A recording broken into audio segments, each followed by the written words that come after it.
Quero saudar todos com a paz do Senhor Jesus, pregador do mapa, pastor Staneca, em mais uma exposição bíblica. Primeiro livro do profeta Samuel, capítulo 7. Terminamos domingo passado, capítulo 6, e destacamos aqui para você o versículo 19. A arca sai dos filisteus, é enviada para Bet-Semes. Vamos ler o versículo 19. E o Senhor feriu os homens de Bet-Semes, porquanto olharam para dentro da arca do Senhor. Feriu do povo 50.070 homens. Então o povo se entristeceu, porquanto o Senhor fizera tão grande estrago entre o povo. E agora, nós vamos estudar o capítulo 7. A arca já foi devolvida, já está com os judeus, já está na sua terra, uma cidade ali onde habitavam muitos levitas, Bet-Semes. E agora nós vamos estudar o capítulo 7. Lembrando que os filisteus, eles tinham que decidir o que fazer da arca. Aí enviaram para um lugar, para outro, e a mão do Senhor ia pesando cada vez mais. E agora é a vez dos judeus ver o que vão fazer da arca, já que eles olharam dentro da arca e novamente sofreram as consequências. Ou melhor, novamente não. Agora os judeus sofreram as consequências por um pecado que eles sabiam que não podia olhar dentro da arca. A arca com certeza era bem conhecida entre os judeus. Várias histórias, várias guerras. O rio, a abertura do rio, a arca passou na frente, simbolizava a presença e a glória de Deus. Então era um instrumento que para muitos dos judeus eles já fizeram um ídolo, era o próprio Deus. Aqueles dois querubins eram tidos como se fosse o próprio Deus.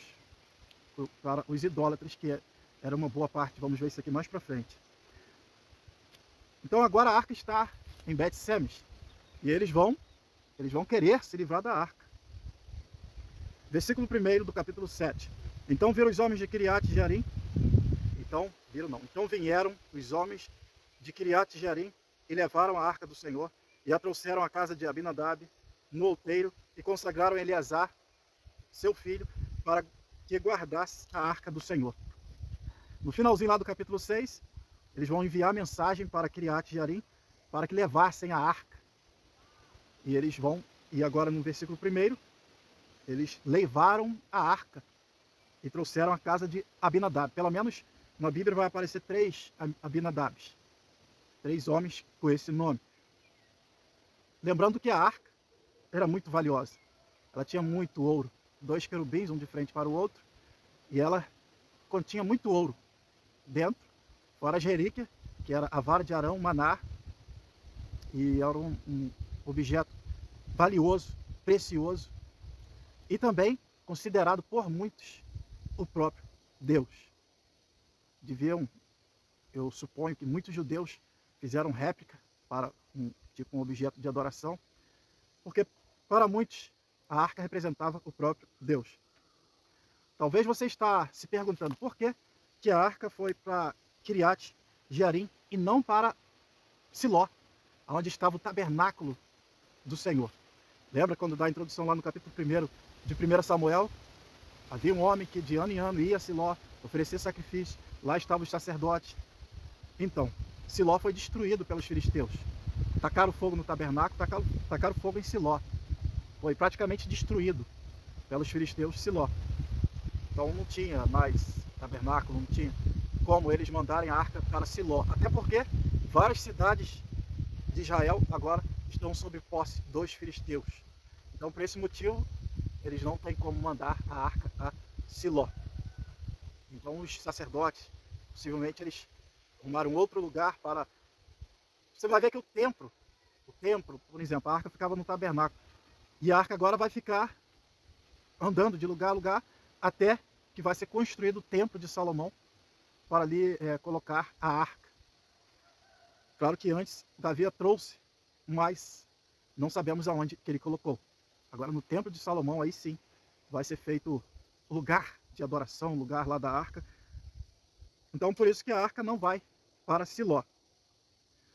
Os filisteus destruíram Siló. Então esse homem, esse Abinadab, ele habitava no outeiro. Quando a Bíblia fala em outeiro, quer dizer monte, montanha, lugar alto. Se você procurar aí no Google a foto de Kiriat-Jearim, você vai ver que existe lá um monte muito alto, e foi para lá que a arca foi levada para ficar guardada, protegida, já que era muito valiosa para os judeus. No meu entendimento, a arca tinha virado um ídolo, entre os outros ídolos que os judeus tinham. Eles carregavam ídolos com eles. Então, eles não adoravam só a Deus, não cultuavam só a Deus. Os outros ídolos, na verdade, era um pretexto para prostituição, para sacrifício de crianças, para a maldade humana, já que o mal habita em nós. Quando o apóstolo Paulo diz: o bem que eu quero fazer eu não faço, mas o mal habita em nós, e Deus disse para nós estarmos escolhendo o bem para que vivamos. Então a arca ela vai ser guardada nesse monte, vai ser consagrado um sacerdote, o filho de Abinadab, para poder estar cuidando da arca. E certamente eles guardaram, não olharam para dentro dela, não cometeram os mesmos erros. Claro, certamente ouviram a história, tanto não sei se os homens de Kiriat Jearim ouviram a história do que aconteceu lá com os filisteus, mas do que aconteceu com os judeus, certamente eles ouviram. Então vão guardar a arca. Certamente, quando eles fazem suas orações, estendem a mão para aquela montanha, ou as mãos, para fazer as suas orações.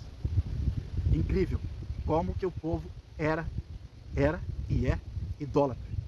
Diz um pregador que o coração do homem é uma fábrica de ídolos. Vamos ver que eles tinham essa arca como um ídolo quando o exército jubilou. Você lembra dessa passagem que o exército jubilou? A terra tremeu, porque eles disseram: agora Deus está entre nós. Era só um objeto que representava a glória de Deus, assim como eu e você. Como eu disse na exposição passada, nós fomos criados para a glória de Deus. O exército vai jubilar de alegria. E a mulher que disse e acabou, quer dizer, foi-se Deus, Deus foi levado de Israel. É bom pontuarmos que era um povo idólatra. Alguém diz que foi mais fácil Deus arrancar eles do Egito. Deus conseguiu arrancar eles do Egito, mas não o Egito deles. Ou seja, os ídolos, os costumes. Eles foram carregando aqueles ídolos ao longo da história até irem para o cativeiro. Mas nesse texto aqui eles vão tirar os ídolos. Depois pega de novo, faz de novo. É fácil. A madeira é alegria. É a morfina da alegria. Libera a morfina da alegria. Por quê? Os ídolos, como eu já disse, estavam ligados à prostituição, à alegria, a prazeres da carne. Então é o que o ser humano gosta. Por isso que Jesus disse: se quiser, venha após mim, negue-se, pois a si mesmo. Jeremias 17:9, o coração do homem é enganoso e perverso. Então praticamente aqui nós voltamos para Juízes 13. O que estava acontecendo em Juízes 13? Vamos ver aqui. E os filhos de Israel tornaram a fazer o que parecia mal aos olhos do Senhor, e o Senhor os entregou nas mãos dos filisteus por 40 anos. Aqui eles estão nas mãos dos filisteus. Várias cidades dominadas, tiveram uma baixa de mais de 30 mil no exército, mais de 30 mil homens. Então eles estão sob domínio dos filisteus. Estão dominados pelos filisteus. Olha só o que nós vamos ver nesse capítulo 7 que nós estamos estudando. Várias cidades foram tomadas. Versículo 2. A arca já está guardada há 20 anos. Passaram-se tanto tempo, eles sob o domínio dos filisteus, e já se passam 20 anos que essa arca está guardada nesse monte, que certamente estendiu as mãos e fazia suas orações. E por esse fato, a Bíblia diz assim, ainda no versículo 2, e lamentava toda a casa de Israel pelo Senhor. E lamentava toda a casa de Israel pelo Senhor. Isso está no final do versículo 2. Eles lamentavam, porque eles estavam para eles sem Deus. Mas, ou melhor, era um Deus inútil, que não estava mais servindo a eles. Deus agora é inútil, não está mais nos servindo. Deus é Senhor e nós somos servos, nós que servimos a Ele. Mas não é isso que acontece conosco, comigo, com você. Nós queremos Deus servo, que seja nosso servo. Na verdade, Ele é Senhor e nós somos servos. Então Deus não está mais servindo. A lamentação é essa. Deus não nos serve mais. Nos derrotou diante dos filisteus, não nos serve mais. Mas eles estão com os ídolos. Deus Astarote e a prostituição, o pecado está rolando solto. Versículo 3 a 5. Samuel agora, passaram vários anos, Samuel agora é um homem maduro, certamente diferenciado dos outros por Deus. Lembra dos juízes que Deus levantava? E o Espírito do Senhor os impelia. Então a presença, o Espírito de Deus, ele diferencia o homem dos outros. E Samuel já era reconhecido como profeta, mas certamente não respeitado. E agora um homem maduro, ele vai aconselhar o povo a deixar os ídolos, se voltar para o único Deus. Deixar os ídolos e se voltar para Deus. Deve ter sido muito difícil para o povo separar Deus. Deve ter sido muito difícil para Samuel separar Deus da arca, porque para muitos a arca era Deus. Não sei se isso vai dar para você entender. Para muitos a arca era o próprio Deus, era mais um ídolo que eles carregavam, já que eles tinham a imagem da deusa e outros ídolos, e a arca era mais um ídolo para muitos. Nós vamos vendo isso aí. Seria como você separar um católico dos santinhos. Quer dizer, separar Jesus crucificado, ressurreto, do Jesus que está ainda sobre o madeiro, um ídolo de louça, de barro, pode ser até de ouro, enfim. A crença.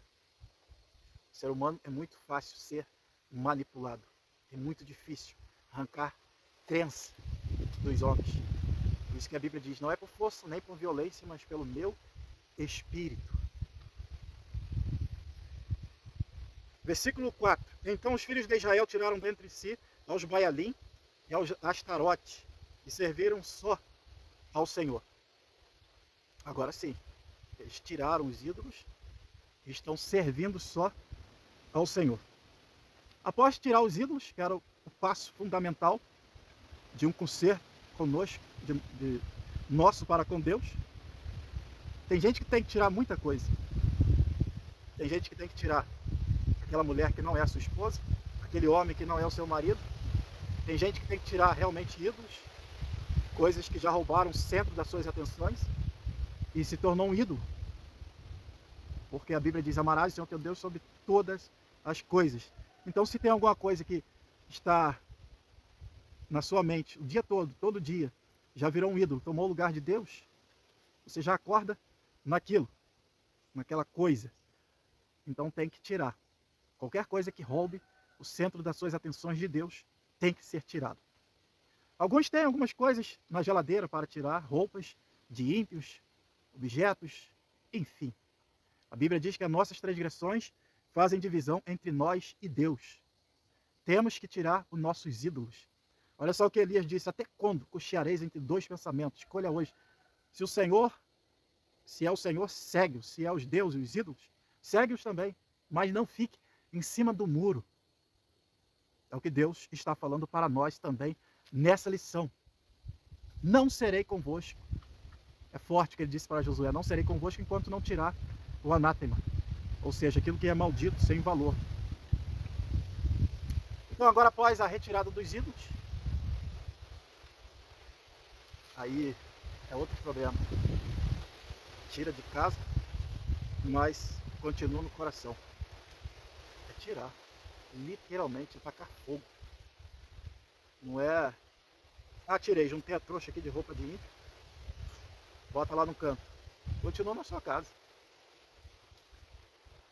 E o telão PCTV, que é uma televisão, que é uma apostasia que entrou na vida de muito crente e não quer tirar. Virou um ídolo.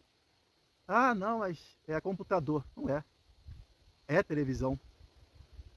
É cortar na carne. Tem que doer. Para amar a Deus, tem que doer na carne. Igual. Olha o que Deus fez com Abraão. É prova de amor. Abraão, me dá uma prova de amor. Eu quero seu filho, seu único. Aquele que está roubando o centro das tuas atenções. Eu quero ele para mim. Sacrifica ele. Tem um amigo meu que o pastor falou na igreja sobre o telão de PCTV. Ele chegou em casa, não pensou duas vezes e pá! Muita gente, alguns ficaram escandalizados. Maluco, podia ter vendido. Podia, realmente, podia ter vendido. Mas, se fosse eu, faria o mesmo. Apesar de que eu nunca botei esse telão dentro da minha casa, por causa do temor do Senhor. É TV. Não adianta disfarçar, pegar o ídolo e botar no canto, ou pintar ele diferente. Opa, agora não é um ídolo mais. Não é mais, muda o nariz, não é mais Baal. Enfim, não adianta nós tentarmos barganhar com Deus. Ele sempre vai estar querendo de nós aquilo que está sendo o centro das nossas atenções e nos roubando dele. Deus é um Deus ciumento. Ele tem ciúme de nós. Ele nos quer só para ele. Ele não nos quer dividir com os ídolos. Então agora Israel está tirando os ídolos. Então agora eles estão aptos para uma convocação do profeta Samuel. Tiraram os ídolos, serviram só ao Senhor. Após tirar os ídolos, vão ser convocados para Mispa, onde o profeta, o juiz, Samuel, vai orar por eles. E com sacrifício. Samuel vai estar orando por eles. Tem gente que pede oração, mas não tira os ídolos. Não vai valer de nada se você não tirar os ídolos. Por várias vezes vamos ver convocação para Gilgal, não é mesmo? Vamos ver Josué convocando o povo, dando aquele discurso. Vamos ver várias vezes convocação lá mais para frente, o povo sendo convocado para esse lugar. É nesse lugar, justamente, que lá na frente eles vão ser convocados para ungir o rei que eles vão pedir, que é o Saul. É aqui nesse lugar que Saul vai ser ungido rei. Então é justamente aqui que Samuel vai fazer essa convocação para estar orando pelo povo. Então eles vão derramar água, vão jejuar, enfim, vão se humilhar diante de Deus. Nós pecamos. Eu acredito que Samuel que conseguiu convencer que a arca não era Deus. Daqui para frente, nós vamos ver Deus usando mais os profetas, como vai aparecer, como Samuel é um profeta, depois aparece Natã e ranchos de profetas, enfim. Então os filisteus, no versículo 7, eles viram aquele ajuntamento como uma afronta. Quem está subjugado não pode ter ajuntamento nenhum. E agora são muitos homens reunidos em Mispa. E os filisteus veem aquilo como uma afronta. E eles vêm com tudo, eles partem com tudo para cima, para poder matar. E com certeza, com a fúria, eles partiram para cima e vieram muito rápido, com o exército. Eles convocam o exército de valentes, de maiorais, e parte para cima dos judeus que estão num ato solene, orando, buscando o Senhor, se humilhando, reconhecendo os seus erros. E se o meu povo, que clama pelo meu nome, se humilhar, aí você já conhece 2 Crônica 7,14, ou 1 Crônica, se não me falha a memória, 7,14 eu sei que é, eu não lembro se é a 1ª ou 2 Crônica, mas está se cumprindo aqui esse versículo. Então ouvirei dos altos céus. Mas na verdade aqui Deus vai ouvir a oração de Samuel. Eles vão pedir, não cesse de orar por nós. Eles pedem a Samuel, Samuel já está orando, e eles pedem a Samuel, não cesse de orar por nós. Versículo 8 ao 10. E os filisteus vêm se aproximando, com fúria, com ímpeto. Eles vêm se aproximando. Então Samuel pega um cordeiro e oferece a Deus em sacrifício. E certamente ele orava: livra-nos, Senhor, das mãos dos nossos inimigos. Dai-nos vitória, Senhor. Liberta o teu povo da opressão dos filisteus. Enfim. E eles vão orando, os filisteus se aproximando. Samuel pega o cordeiro, sacrifica. E trovejou o Senhor aquele dia com grande estrondo sobre os filisteus e os confundiu, de tal modo que foram derrotados diante dos filhos de Israel. Vou ler de novo. Trovejou o Senhor aquele dia com grande estrondo sobre os filisteus. Eu sou um trovão em cima de você. Trovão não é nada mais, nada menos do que a voz de Deus. E eles ficaram confusos. Eles que certamente também achavam que Israel estava sem Deus. Eles levaram Deus de Israel, devolveram, que era a arca. E por as cidades estarem dominadas pelos filisteus, talvez eles tenham até visto onde eles guardaram. Claro que eles não queriam mais gracinha, eles não queriam mais mexer com a arca. Eles sabiam o perigo que representava a arca de Deus. Então, os filisteus vêm com tudo. Vamos derrotá-los como da outra vez. E eles vêm com tudo, partem para cima. Mas agora o negócio é diferente. Deus trovejou em cima deles, sobre eles. E o medo que o homem tem de um trovão, os cães, os animais, todos os animais, todo ser que está sobre a face da terra, nenhum que diz assim, que pode dizer: eu não tenho medo de um trovão. É algo estrondoso. Eu tenho medo, você tem. Imagina, sobre você. Deus trovejou sobre os filisteus. E eles ficaram confusos, confundidos. E nessa confusão, a Bíblia não diz, não sabemos que se eles enfiaram a espada uns nos outros, se estão confusos. Tem outro texto na Bíblia que diz que o Senhor os confundiu. Se não me falha a memória, foi na época de Gideão. Eles se mataram entre si. Eles se mataram e Gideão foi só atrás do resto, do que sobrou, daquela matança. E o Senhor os confundiu. Mas, onde a Bíblia não fala, o homem se cala. Mas um homem confuso, a gente sabe que pode enfiar a espada um no outro. Claro que a Bíblia não diz isso. O Senhor os confundiu. E aí a gente não sabe a que nível ficou essa confusão.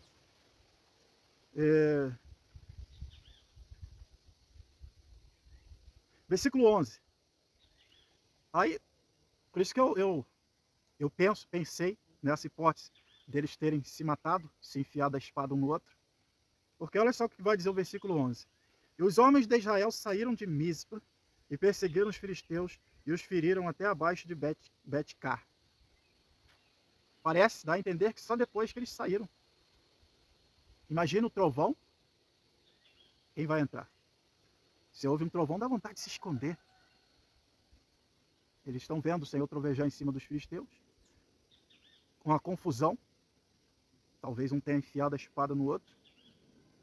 E eu creio que eles não entraram debaixo do trovão.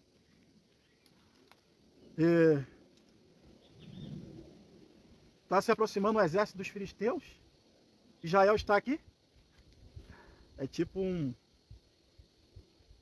Como é que eu vou dizer? Um exército um exército de leão perseguindo um exército de formiga. Acho que eu botei baixo demais. Talvez os israelitas não estavam tão abaixo assim. Mas eles não tinham arma. Eles não tinham poder bélico que tinham os filisteus. Cavalos, carros.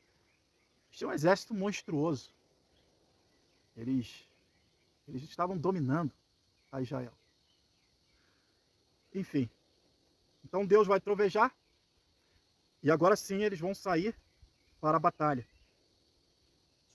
Então tomou Samuel uma pedra, versículo 12, e a pôs em Mispa e Sem. E chamou-lhe Ebenezer e disse: até aqui nos ajudou o Senhor. Eu me recordo da minha ignorância. Nós temos os nossos congressos, retiros, assembleias... Não, eu vou citar só o congresso de mocidade e retiro de mocidade. Temos um presidente da mocidade, que é o pastor Márcio, de Barros Fuli. E na minha época de jovem, eu pensava assim, o pastor Márcio já abriu o trabalho dizendo, Ebenezer. Aí o povo repetia, até aqui nos ajudou o Senhor. E eu, como na minha ignorância, eu dizia, e começou a palhaçada. Na minha ignorância, por isso que é ruim a gente ser ignorante. Ainda bem que Deus não leva em conta o tempo da nossa ignorância. Eu dizia, começou a palhaçada. Pra que isso? Pra que ficar repetindo isso? E repetia duas, três vezes. Tá fraco. Ebenezer, até aqui nos ajudou o Senhor. E eu ficava invocado com aquilo quando era jovem. A gente vê o que é um crente sem entendimento. Um crente que lê a Bíblia superficialmente. Claro que eu já pregava a palavra de Deus e tal, mas não me aprofundava como hoje. Como hoje não, como de algum tempo para cá. E começou a chatura. E ia. E terminava o trabalho, às vezes no meio do trabalho, no começo, no meio, e no final. Ebenezer, até que nos ajudou o Senhor. Eu, caramba, que chatura. Mas não é. É uma guerra que o pastor Márcio estava enfrentando, que nós estávamos enfrentando, uma guerra. Primeiro, quando começa a guerra, porque o Ebenezer no começo? Porque começou. E aquela quantidade, aquela multidão de jovens que estava orando, a gente estava orando, jovem do Ceará, Bahia, vários estados, que não se sabia se ia chegar, e Deus os trazia. Então é um motivo de dizer Ebenezer, a pedra de ajuda que Jesus nos ajudou. E agora, no decorrer do trabalho, não tem programação. Não se faz programação para Deus, porque Ele pode rasgar. Tem que ficar orando, para ver o que vai fazer, como é que vai ser, o que Deus vai colocar no coração. E Deus colocava, como coloca até hoje. E é motivo de dizer no meio de novo, Ebenezer, a pedra de ajuda que é Cristo, nos ajudou. E no final, deu tudo certo. Aleluia. Deus abençoou.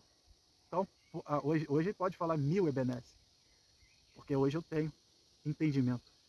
Queria começar uma guerra que não sabia como, dependia da pedra de ajuda aqui, como Samuel.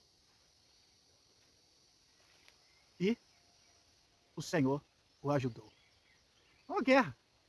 Não é um trabalho que o homem vai fazer, que o homem vai aparecer, que tem uma programação. Não é. É uma guerra. É uma guerra espiritual. É uma dependência total de Deus. Como estava aqui, o Senhor se agrada desse ungido. Porque ele fica na dependência. E a pedra de ajuda não falha. Jesus não falha. Então, se você, meu jovem, meu irmão, minha irmã, ainda está nessa ignorância, pode parar. Qualquer ajuntamento nosso, nós temos que dizer Ebenezer, porque a pedra de ajuda, que é Jesus, nos permitiu estarmos juntos. Ele venceu a guerra por nós. Como ele está vencendo aqui pelos israelitas. Ele vai vencendo e só cabe a eles agora perseguir o inimigo e terminar a derrota. Versículo 13. Assim, os filisteus foram abatidos e nunca mais vieram aos termos de Israel, porquanto foi a mão do Senhor contra os filisteus todos os dias de Samuel.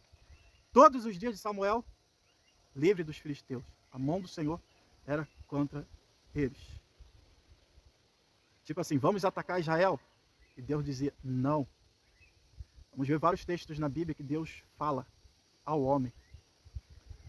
Como falou com Labão, tanto faz.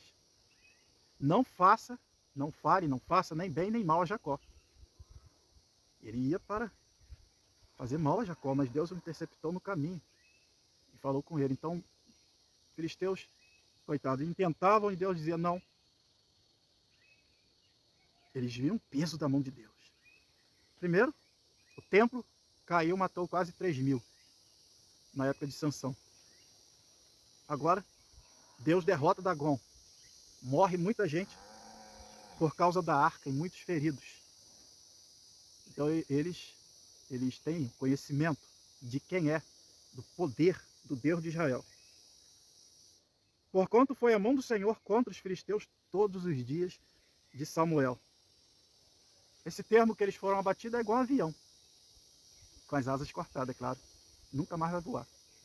Então, nos dias de Samuel, esse avião, que é os filisteus, não vão levantar voo. Ou seja, não vão atacar Israel. Todos os dias de Samuel. Versículo 14.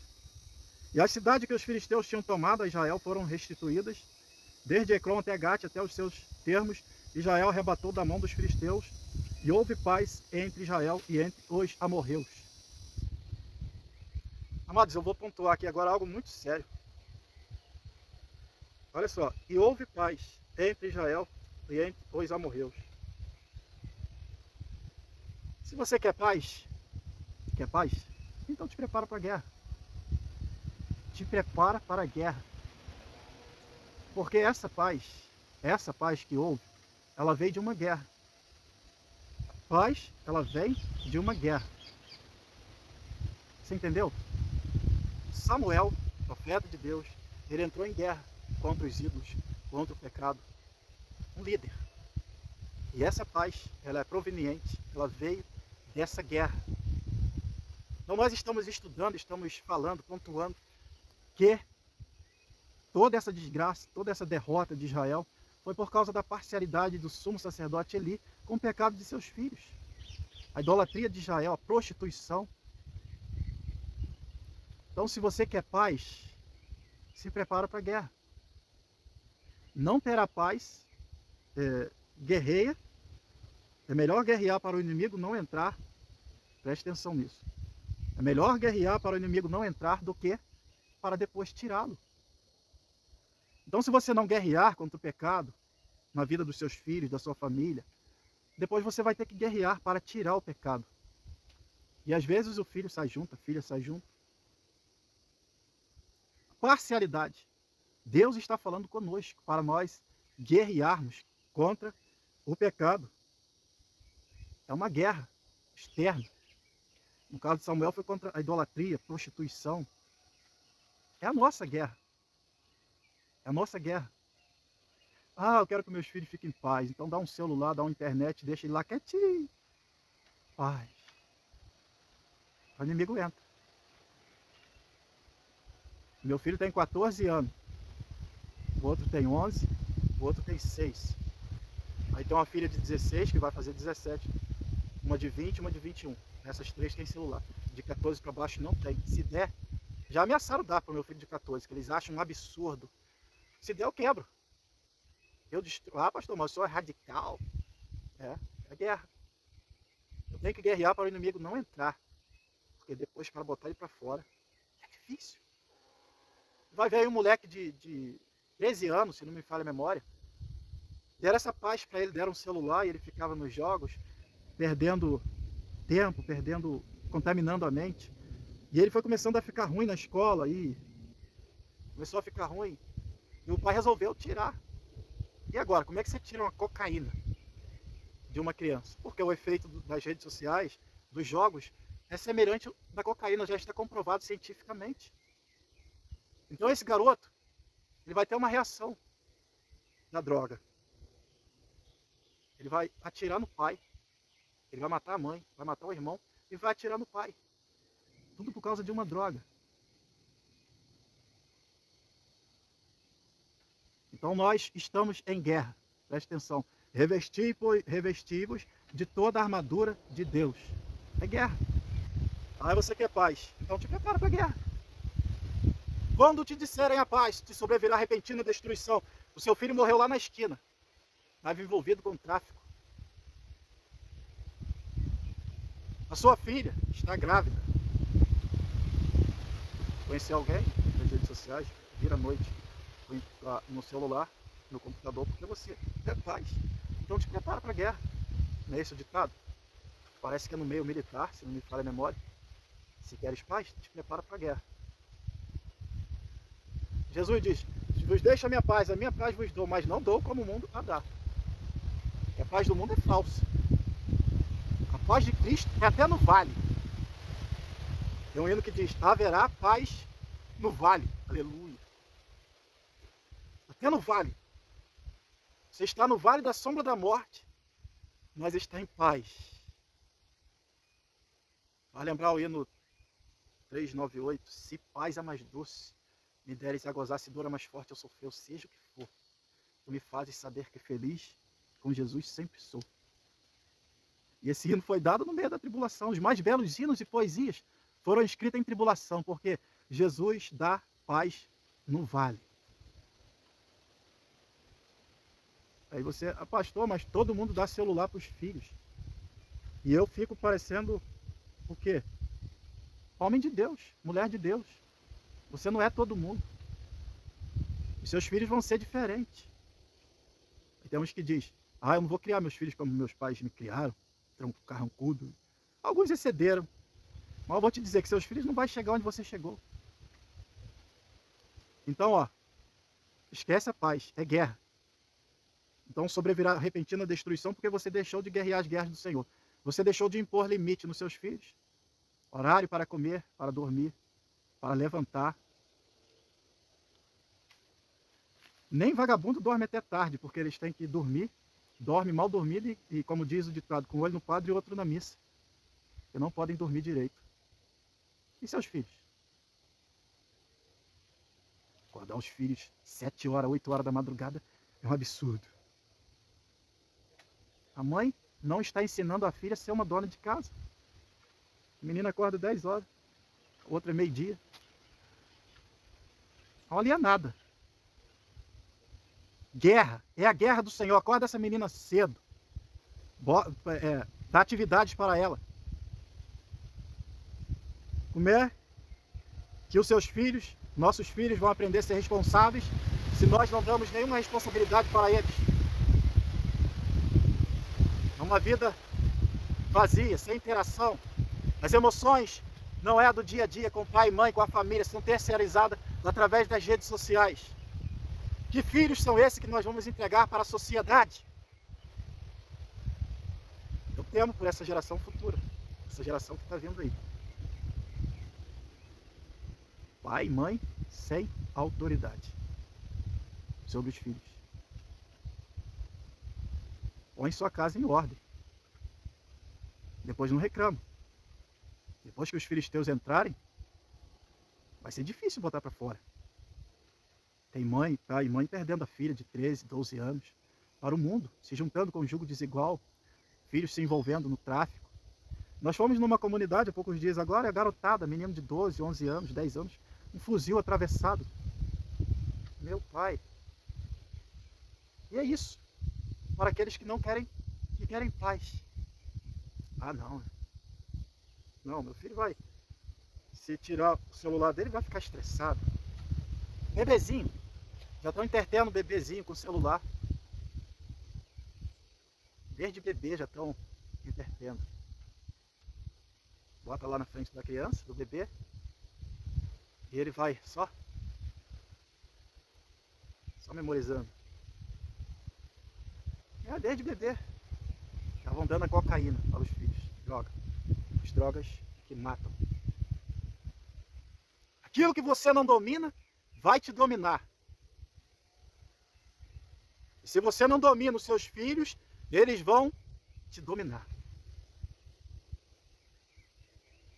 Às vezes o pai até quer, mas ele trabalha fora. Ele passa as regras, ordem, e a mãe quer paz. Ela não quer guerra, então o pai virou as costas, ela faz aquela desordem. Não, seu pai é um bobão, um boca aberta. Isso é coisa do passado. E não é o meu caso, graças a Deus. Também eu trabalho praticamente dentro. Moro e trabalho no sítio. Então, graças a Deus, não é o meu caso. A mulher que não se submete à autoridade do marido nunca terá autoridade sobre os filhos. Essa frase é que Deus nos deu. Ou o pai tira a autoridade da mãe, vice-versa. a uma geração de drogados, alienados. E que a Bíblia diz: deixará pai e mãe, unir-se-á sua mulher, o seu marido. Mas estão drogados, não querem saber de casamento, prazer e satisfação. Vivem no âmbito da prostituição, até mesmo dentro das igrejas. Jovens desfrutando de moças, sexo oral, a lascívia, sem compromisso de casamento. Os filisteus estão chegando. Depois que o inimigo entrar, fica difícil para tirar. Se você tem pouca coisa para tirar, tire logo. As mensagens que mais foram pregadas pelo Senhor Jesus é o João Batista, que veio preparar o caminho: arrependei-vos e convertei-vos. Se converter é mudar de direção, 90 graus. Põe sua casa em ordem, meu irmão, minha irmã, enquanto ainda há tempo. Aí depois Deus vai determinar por quanto tempo os filisteus vão dominar sobre a tua vida. Você está se desviando e está ouvindo a mensagem: arrepende-te e te converta. Mas se te desviares, Deus vai determinar quanto tempo os filisteus vão dominar sobre a sua vida. Aí você vai ver estudando o livro dos Juízes: 20 anos, 40 anos, 18 anos, 7 anos. É, desse jeito. Para sair, para se desviar é comigo. É só aderir o pecado, o oba-oba, o mundanismo, a sensualidade. É comigo. Agora, para voltar para os caminhos do Senhor, eu não tenho força para isso. Eu não tenho graça. Sem mim, nada podeis fazer, disse Jesus. Conhecemos pessoas que se desviaram, choram. Pouco tempo, um evangelista passou por um mendigo e ele chorou diante do evangelista. Falou: pois, eu queria tanto voltar para a igreja, mas os demônios não deixam. O evangelista nada pôde fazer. Você lembra o tempo que Nabucodonosor teve para se arrepender? 1 ano. Deus é longânimo. Mas ele não se arrependeu. E agora ele vai pastar 7 anos. 7 anos. E tem muita gente pastando, porque brincaram de ser crente.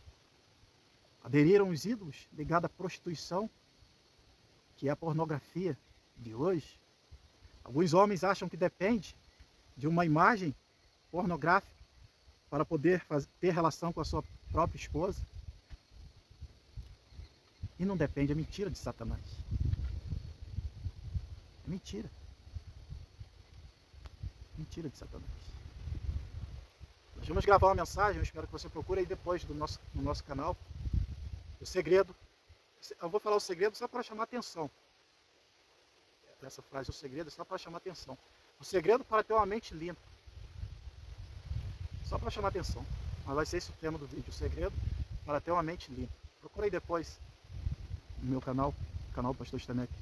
Só digitar no YouTube Pastor Stanek. E digita o tema também: o segredo para ter a mente limpa.